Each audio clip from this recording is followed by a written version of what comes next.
एक flight London से अहमदाबाद आती है सुबह 10 बजे और वही फ़्लाइट फिर से अहमदाबाद से लंदन की ओर रवाना होती है 12:30 बजे। लेकिन उस फ़्लाइट में बैठे कैप्टन, ना क्रूज़ मेंबर, ना उस फ़्लाइट में बैठे सभी व्यक्तियों को पता था कि कुछ देर बाद हमारी ज़िंदगी का आखिरी वक्त आ जाएगा, आखिरी दिन बन जाएगा, यह हमारी ज़िंदगी की आखिरी फ़्लाइट हो जाएगी।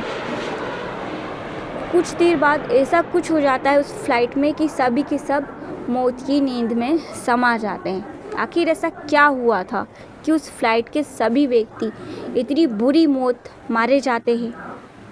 हेलो दोस्तों, मैं हूं नंदिनी और आप देख रहे हैं आशा की किरण।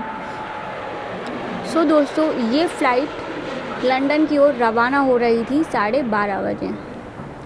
उस फ़्लाइट ने टेक ऑफ के 1 मिनट बाद ही वहाँ पर एक नर्सिंग हॉस्टल से जाके टकरा जाती है और वो टकराव इतना ज़बरदस्त था कि वो वहाँ पर जाते ही विस्फोट हो जाती है और इतना बड़ा विस्फोट होता है कि वो दूर से ही देखा जा सकता था।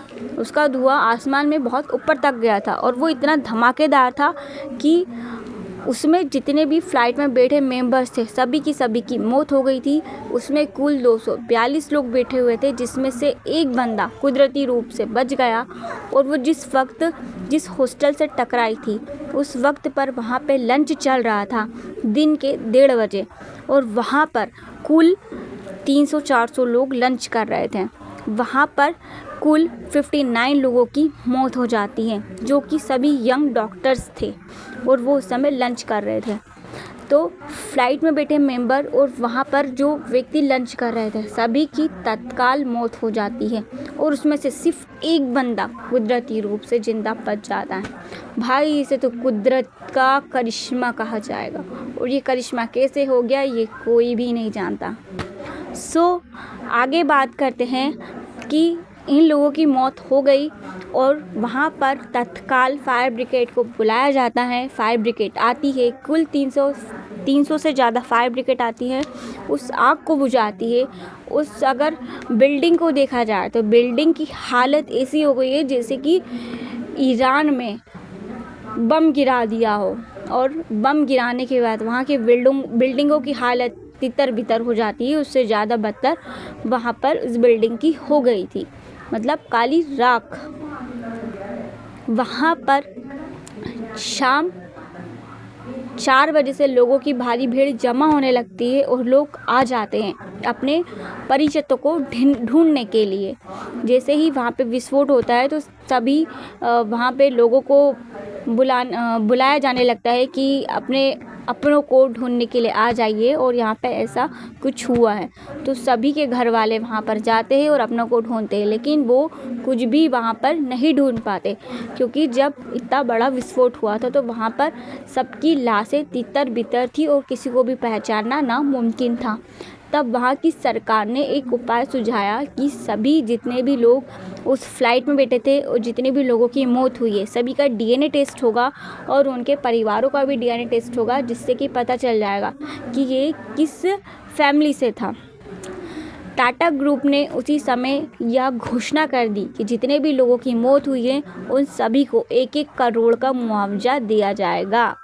भाई, ये तो गजब है यार। पहले मार दो, उसके बाद मुआवजा दे दो।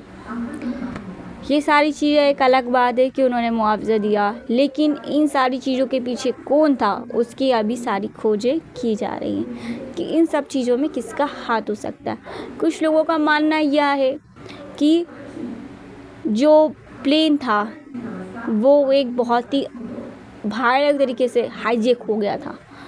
उसमें कुछ ऐसी गड़बड़ियाँ हो गई थी इलेक्ट्रॉनिक तौर पे कि वो कंट्रोल में नहीं था। कुछ लोगों का कहना यह भी है कि वो अदृश्य रूप से किसी और ही के हाथों में चला गया था, किसी और अदृश्य शक्ति के हाथों में चला गया था, जिससे कि उस पायलट को ना अपने आप पे काबू था और ना ही अपने प्लेन पे काबू रख पाया। भाई, ये सारी चीज़ें तो अब कुदरत ही जाने और टाटा ग्रुप ही जाने कि इसमें कितनी सच्चाई है और कितना झूठ है। ये सारी चीज़ें अलग है, वो छानबीन कर रहे हैं कितनी सारी टीम लगी हुई है इसमें छानबीन के लिए कि किस वजह से प्लेन क्रैश हुआ है। लेकिन आप लोगों का क्या कहना है? इन सारी चीज़ों के होने के बाद में पूरे देश में शोक का माहौल था। उसके सेकंड दिन बाद कल 14 जून को पीएम मोदी अहमदाबाद आते हैं और वहाँ पे सभी परिवारों से मिलते हैं। जो एक बंदा बेचारा जीवित बच गया था उससे जाके मिलते हैं और वहाँ पर पूरी देखते हैं कि कैसा माहौल है, किस तरीके की सुविधाएं देनी है। अमित शाह जाते हैं, वहाँ के उन्नयन मंत्री जाते हैं, सभी लोग वहाँ पे जाके लोगों को समझाते हैं, बताते हैं कि हम सब आपके साथ खड़े। लेकिन भाई जिसके परिवार से जो व्यक्ति चला गया वो तो कभी लौट के नहीं आएगा। ये बात तो 100% सच है और उनका दुख सिर्फ वो ही जान सकता है। आप चाहे मुआवजा दे दो या कुछ दे दो, उस बंदे के परिवार से जो व्यक्ति गया है वो तो कभी लौट के आएगा नहीं। इसीलिए पूरे देश में शोक का माहौल है और हर शहर में, हर घर में उन लोगों के लिए कैंडल जलाई जा रही है, दिए जलाए जा रहे हैं और उनके लिए सभी बहुत ज़्यादा दुखी है। वीडियो पसंद आई होगी तो वीडियो को लाइक करिएगा, कमेंट करिएगा, शेयर करिएगा और उन सभी के लिए दुआ मांगिएगा जितने लोगों की भी मौत हुई है भाई उनका, क्योंकि इन सब चीज़ों में कोई दोष नहीं है। इसका करता धरता कोई और था और बेचारे पिस गए कोई और। ये हर बार होता है। उन लोगों की आत्मा की शांति के लिए एक प्रेयर तो बनती है।